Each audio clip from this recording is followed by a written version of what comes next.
इंदिरा गांधी का शासन तंत्र था, उसमें मैं था, मुझे गोली नहीं लगी। गो भक्तों को भुलवाने वाले इन दोनों को भुना गया।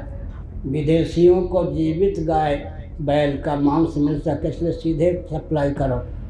माने जिस देश में वैध भी बूचड़ खाने हैं उसमें अवैध तो होंगे ही। तो जब प्रधानमंत्री कहते हैं गोरक्षक गुंडे, और हम कौन गो हत्यारे हैं क्या? ये मोदी और योगी सारी शक्ति तो मुझको दबाने में लगाए हुए हैं। जाति धर्मा कुल धर्मा च शाश्वता, ऐसा दाव होता है पहलवान अपने दाव में स्वयं आ जाता, ये स्वयं ही हीन हो गए।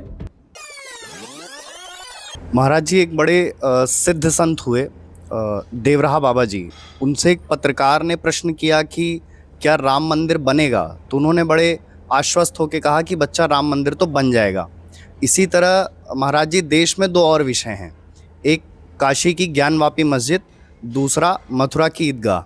तो इसको लेकर आपका क्या मत है कि कितने समय तक या किस प्रकार की संभावना है कि भविष्य में कब तक इसका निर्माण संभव होगा? भविष्य का ज्ञान है, लेकिन भविष्य वक्ता के रूप में मुझे ख्यापित होने की आवश्यकता नहीं। देवरा बाबा का आपने नाम सुना होगा, यमुना पार वृंदावन में मचान पर रहते थे। हमने एक बार दर्शन भी किया,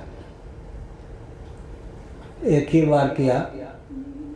मेरी रुचि ज्ञान विज्ञान में थी। पूज्य स्वामी अखंडानंद महाराज का प्रवचन सुनता था, अपने पूज्य गुरुदेव स्वामी कृपाती जी महाराज का।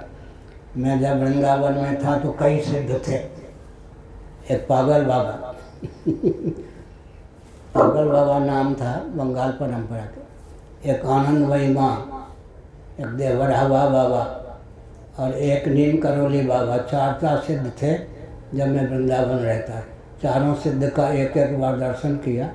बाकी मैं तो प्रवचन सुनने ग्रंथ पढ़ने का आदी था। लेकिन आनंदमयी माँ बहुत चतुर थी। उन्होंने पता लगाया कि मुझ पर लट्टू कौन नहीं है। तो उन्होंने सोचा है तो छोटी आयु का, लेकिन एक बार मिल चुका है, बार बार नहीं मिलता। तब अपना जो सबसे प्यारा लाडला प्यारा उनका शिष्य था बंगाल की परंपरा का, उसको मेरे पास पढ़ने के लिए भेजा। एक ही वाक्य में आनंदमयी माँ ने सबको, कोई छोटी आयु का व्यक्ति पूछता तो कहते बेटा तुम जहाँ हो वहाँ से ऐसे ही लगता है। किसी को कहते पिताजी बाप जी आप जहाँ हैं वहाँ से ऐसे ही लगता है। एक ही वाक्य में सबको गोपीनाथ कविराज जी तक मोहित कर दिया। टेक्निक है। आगे महाराज जी एक तिथि है आदि का, बस मुझसे मत कहलवाइए। मलमूत्र कहाँ त्यागते थे ये सब भी मालूम है आपको? कुछ नहीं मालूम, हमको मालूम। मचान पर रहते थे, मलमूत्र कहाँ त्यागते थे? प्रसिद्धि ये थी न मल त्यागते हैं न मूत्र। और जो जाता था सर पे पाँव रखते थे। अशोक सिंघल भी पहुँच गए सर पे पाँव रखने। मलमूत्र उनका कहाँ जाता था, कहाँ करते थे, ये सब पोल पट्टी मत खुलवाइए। आगे महाराज जी एक तिथि है 7 नवंबर 1966। हाँ, फिर जब सरकार ने हजारों संतों पर फायरिंग करवाई। इंदिरा गांधी का शासन तंत्र था, उसमें मैं था, मुझे गोली नहीं लगी। जी। जैसे मैं भी बेहोश हो गया। बेहोश हो रहा था तब कोई संत ने मुझे उठा लिया। कितने घंटे बाद होश हुआ पता नहीं, किसी पार्क में मैंने स्वयं को पाया। 7 नवंबर को विश्राम के 8 नवंबर को फिर सत्याग्रह में भाग लिया। 52 दिनों तक तिहाड़ जेल में रहा। आगे कुछ तो ये जो इंदिरा गांधी ने गो भक्तों को बुलवाया था, और एक राज्य मंत्री शुक्ल जी छत्तीसगढ़ के, उन्होंने हरियाणा से अर्धसैनिक बलों को बुलवा के भुलवाया था। अब बाद में दोनों को भुना गया, जीवन काल में भुना गया है नहीं। गो भक्तों को भुलवाने वाले इन दोनों को भुना गया। मैंने तो किसी को नहीं कहा भून नहीं करेंगे, दोनों भुने गए, मारे गए। इससे सिद्ध हो जाता है, इसी जीवन में फल मिल गया। भुनवाने वाले को मार दिया, शुक्ल भी मारे गए, मेरे परिचित थे। इंदिरा जी भी मारी गई अंगरक्षक के द्वारा। वो कहाँ मारे गए वही मालूम है। महाराज जी पूरा आंदोलन गौहत्या पर एक सख्त कानून के लिए था, लेकिन आज भी सरकार सब मेरी थी। प्रयाग है या नहीं? प्रयाग है। मैं नैमिषारण्य के दल्ली स्वामी नारदानंद सरस्वती जी महाराज की सेवा में था। ये माघ महीने में शिविर में था। गवानंद हरि का नाम सुना होगा, नहीं सुना होगा। और मेरे पास 3 घंटे लेटे रहे, सारी योजना मेरी थी, लेकिन गवानंद हरि ने क्या किया, उस योजना को हत्या करके, जैसे अभी हिंदू राष्ट्र योजना के नाम पर लोग यात्रा करने जा रहे, एक्टर एक्ट्रेस को भी ले जा रहे, इस बिल्ली को भी ले जा रहे। योजना जो हिंदू राष्ट्र की है, हर अपने वाले अभी क्या कर रहे हैं, एक्टर एक्ट्रेस को लेकर यात्रा करेंगे। अब मुझे प्रसन्नता है, मुझे कोई कष्ट नहीं है। एक विचित्र बात है, हम जिसको अहिंसा सत्य अस्तेय ब्रह्मचर्य परिग्रह कहते हैं योग दर्शन में, उसको जैनों को यहाँ पंचशील कहा गया। जैनों ने चतुराई का परिचय दिया, पंचशील को ले लिया। प्रोसेस मेथड या विधा उन्होंने मन कल्पित की, 4 खाने चित्त हो गए।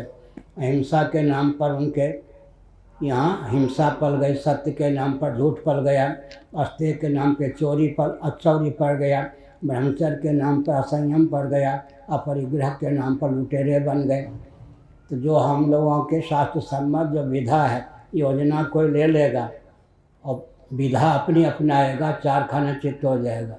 आगे कहिए, मैंने संकेत कर दिया, आगे क्या होगा। तो महाराज जी, क्या वर्तमान सरकार गौहत्या को लेकर कभी भविष्य में कोई कानून बना पाएगी? गोरक्षा गुंडे कहा था मोदी जी ने, अब गोहत्यारों से चंदा लेकर चुनाव लड़े थे, उनसे क्या आशा करेंगे। जब ये मुख्यमंत्री थे तब इन्होंने मुझे दबाने का प्रयास किया था, नकली को उठाने का। नकली को कोई जेल में डालना चाहते थे, पुलिस अधीक्षक जेल में नहीं डालने दिया था। इन्होंने कुछ दिन पहले कहा, कुछ महीने पहले, गोरक्षा गुंड, इनसे गोरक्षा, पहले इन्होंने कहा था मनमोहन सिंह जब प्रधानमंत्री थे, गोहत्या बंद करनी चाहिए। मनमोहन सिंह क्यों करते गोहत्या बंद? जो भारत के प्रधानमंत्री के पद पर पहुंचता है वो क्रिश्चियन कम्युनिस्ट मुस्लिम तंत्र का एजेंट बन ही जाता है। उसकी लाचारी होती, इतना दम खम नहीं होता कि वो अपने अस्तित्व आदर्श की रक्षा, देश की रक्षा कर सके अस्तित्व की। अब तो स्वयं प्रधानमंत्री हैं, 10 साल बीत गए, 11वां साल चल रहा है। अब कहते हैं गोरक्षक गुंडे और गो हत्यारों से चंदा लिया या नहीं चुनाव जीतने के लिए। और भी बहुत विकट बात है, नीचे के जो संस्था वाले हैं, विदेशियों को जीवित गाय बैल का मांस मिल सके इसलिए सीधे सप्लाई करो, बासी मांस न उनको मिले, यहाँ तक है। कहाँ गोरक्षक हैं? रह गए आदित्यनाथ योगी, चाहते तो हैं लेकिन उनकी भी लाचारी है प्रधानमंत्री बनने के व्यामोह में। पहले उन्होंने कहा था अवैध बूचर खाने बंद हो, इससे पोल पट्टी खुल गई है नहीं। माने जिस देश में वैध भी बूचर खाने हैं उसमें अवैध तो होंगे ही। बूचर खाने के 2 भेद हैं, वैध और अवैध। एक हंसी की बात है, बात ठीक है, दिल्ली है एक, वहाँ जो जगन्नाथ जी का मंदिर है, उड़ीसा के लोग रहते हैं, उसके निकट शराब की दुकान सरकारी, अब है या नहीं इन दिनों, तो मैं जगन्नाथ मंदिर में ठहरा था, शराब की दुकान सरकारी, अब पुलिस भी सरकार की ओर से। शराब पी करके महिलाएं पुरुष आते नंग धड़ंग उपद्रव करते थे, पुलिस उनको रोकती थी। समस्या मेरे पास आई, हमने कहा पुलिस भी सरकारी, शराब की दुकान भी सरकारी, अब कौन बचावे। पुलिस भी सरकारी, सरकार की दुकान भी सरकारी। तो जब प्रधानमंत्री कहते हैं गोरक्षक गुंडे, और हम कौन गो हत्यारे हैं क्या? ये मोदी और योगी सारी शक्ति तो मुझको दबाने में लगाए हुए हैं। एक आतंकवादी को, हुर्रियत के नेता के एजेंट को शंकराचार्य बना के मोदी योगी घुमाते हैं, इनसे भी आशा रख सकते हैं आप? मूल पर ही प्रहार कर रहे हैं या नहीं? मैंने क्या इनका बिगाड़ा? मैं कोई चुनाव लड़ता हूँ, किसी पार्टी का हूँ क्या? लेकिन मुझको दबाने के लिए एक आतंकवादी को, जल्लाद को देश विदेश में मोदी योगी और मोहन भागवत घुमा रहे या नहीं? इनसे क्या आशा रखते हैं? 32 वर्षों से योगी परिचित हैं। जब मैं हरिद्वार में रहता था गोरखपुर में, मेरा बिस्तर लेकर ट्रेन पे पहुंचाने जाते थे। मोदी जी ने कहा था प्रार्थना ये है कम से कम भूल कर सकूं, अब ज़्यादा से ज़्यादा भूल हम ही से टकराए। आगे महाराज जी, आजकल बाजार में कुछ नवाचार चलते हैं, जैसे नवाचार में कुछ आचरण जो नए हैं, हाल फिलहाल में बनाए गए हैं। जैसे उत्तर भारत में गणेश जी की मूर्ति का विसर्जन होता है, साईं के पहले या बाद में शिव और राम लगा दिया जाता है, तो ये कितना गलत है धर्म की दृष्टि से? जितना गलत आप मानते हैं उतना गलत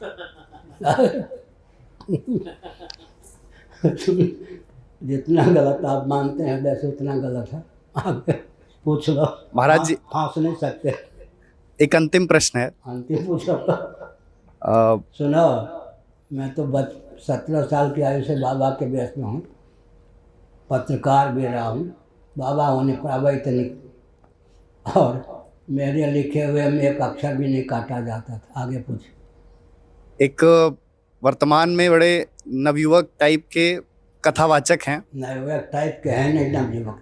हाँ, तो उनका एक दो दिन पहले का वक्तव्य है कि जात पात की करो विदाई, हम सब हिंदू भाई भाई, और ये एक जन सैलाब के समक्ष कहते हैं वो।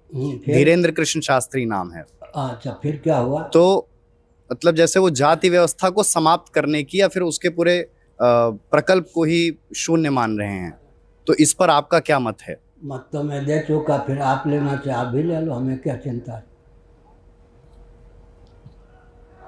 सुनिए, धीरेन्द्र माने इंद्र, माने धीर इंद्र, इंद्र माने श्रेष्ठ होता है, धीरों में श्रेष्ठ है।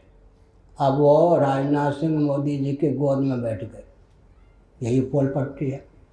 गुप्त बैठक की थी ना राजनाथ सिंह ने उनसे, जो राजनाथ सिंह ने सिखाया तो वही बोल रहे हैं। अच्छा, दूसरी बात यह है, जाति धर्म कुल धर्म च शाश्वता, कुल धर्म सनातना, गीता में लिखा है, पहले अध्याय में अर्जुन का कथन है, सिद्धांत है। जाति धर्म कुल धर्म सनातन है। जाति धर्म कुल धर्म को विकृत करने की इच्छा वाला पहले विकृत हो जाता है। एक विचित्र बात, जाति धर्म कुल धर्म को विकृत करने जो चलेगा, इतना मनोविज्ञान है, पहले विकृत हो जाएगा तब क्या करेगा। पागल की चिकित्सा करने चलेगा, पहले पागल हो गया। पागल तो नहीं, जाति धर्म कुल धर्म सनातन है, जाति धर्म कुल धर्म को विकृत करने का चलता है, पहले विकृत हो जाता, विलुप्त करने के लिए चलता, पहले विलुप्त हो जाता, क्या करेगा। विकृत विलुप्त पहले हो गया तो विकृत विलुप्त क्या करेगा। वो भाजपा राजनाथ सिंह जैसे बुलवा रहे, इन लोगों ने गोष्ठी की है, राजनाथ सिंह ने ताना कस दिया, ये सब आप बोलो। राजनाथ सिंह मन भाजपा की गोद में बैठकर उनकी माता के हाथ का भोजन बना हुआ मैं पाता हूँ, मैंने घोषणा कर दी, अब उनकी माता के हाथ का भोजन बनाया हुआ भी नहीं पाऊँगा, क्योंकि भाजपा के गोद में बैठ गया वो व्यक्ति। उससे क्या आशा रखते हैं। जाति धर्म कुल धर्म को मिटाने वाले, विकृत करने की भावना वाले विकृत पहले हो जाते, मनोविज्ञान है। अब विलुप्त तो कौन करेंगे, विलुप्त करने की भावना वाले पहले विलुप्त हो जाते हैं। दूसरी बात है, अब युक्ति से ले लो,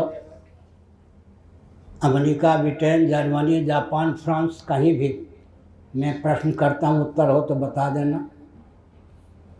शिक्षा, रक्षा, अर्थ और सेवा के प्रकल्प संतुलित रहें, मातृशक्ति का शील सुरक्षित रहे, बिना परिवार नियोजन गर्भपात के जनसंख्या सुरक्षित रहे, और हर व्यक्ति की जीविका जन्म से सुरक्षित, हर व्यक्ति का जीवन दुर्व्यसन मुक्त रहे, वर्ण संकरता का रोग न छाए। इसके लिए और कोई विधा हो तो बताइए।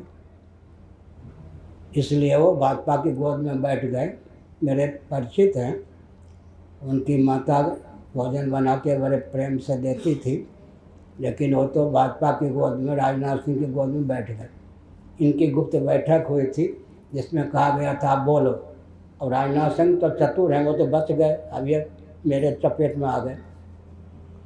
ऐसा दाव खेला। हम पहलवान भी बहुत अच्छे रहे हैं, कुश्ती लड़ने वाले, तैराकी भी रहे हैं, कबड्डी में भी आगे रहे हैं, फुटबॉल भी बहुत बढ़िया खिलाड़ी रहे हैं। ऐसा दाव होता है कि पहलवान अपने दाव में स्वयं आ जाता, ये स्वयं ही हीन हो गए, विकृत हो गए आगे। हर हर महादेव।